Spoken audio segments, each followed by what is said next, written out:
News के प्रायोजक है the nature pride resort. Rain dance, swimming, lodging, dining, ये सब सुविधा the nature pride resort Rawanwadi में। कोरोना काल के चलते गत 2 वर्षों से शहर में श्री राम जन्मोत्सव नहीं मनाया जा सका था, लेकिन इस बार श्री राम जन्मोत्सव समिति की ओर से रविवार 10 अप्रैल की शाम 6 बजे खामतलाव स्थित श्री राम मंदिर से भव्य शोभा यात्रा का आयोजन किया गया।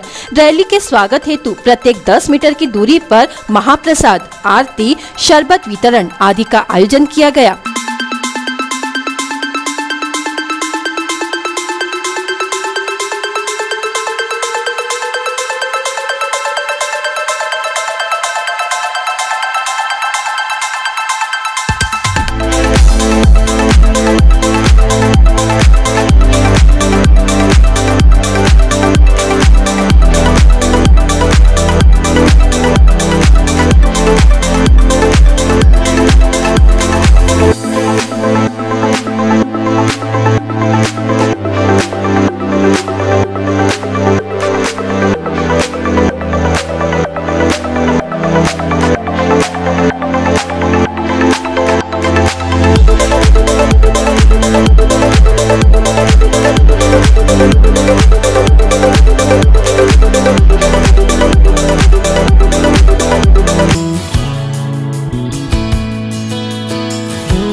ताशा पथक ने ढोल ताशा बजाकर उत्कृष्ट प्रदर्शन किया।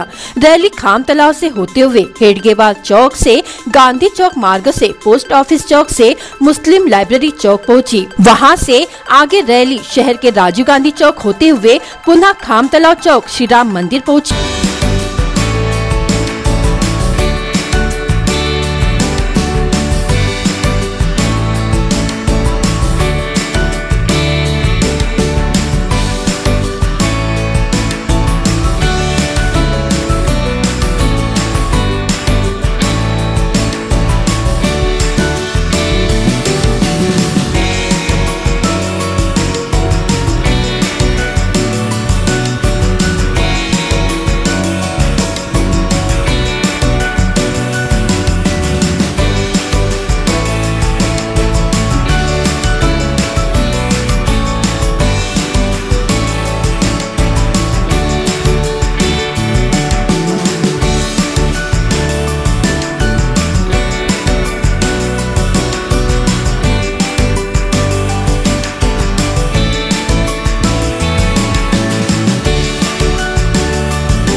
जिसमें भंडारा पुलिस का कड़ा बंदोबस्त रहा ताकि किसी प्रकार की यातायात बाधित न हो, जिसमें पुलिस विभाग के वरिष्ठ अधिकारी एवं सभी कर्मचारियों का सहयोग रहा। मुस्लिम लाइब्रेरी चौक में रैली के स्वागत हेतु मुस्लिम बंधुओं ने राम भक्तों के लिए नाश्ता, फल, शीतपेय के वितरण का आयोजन किया।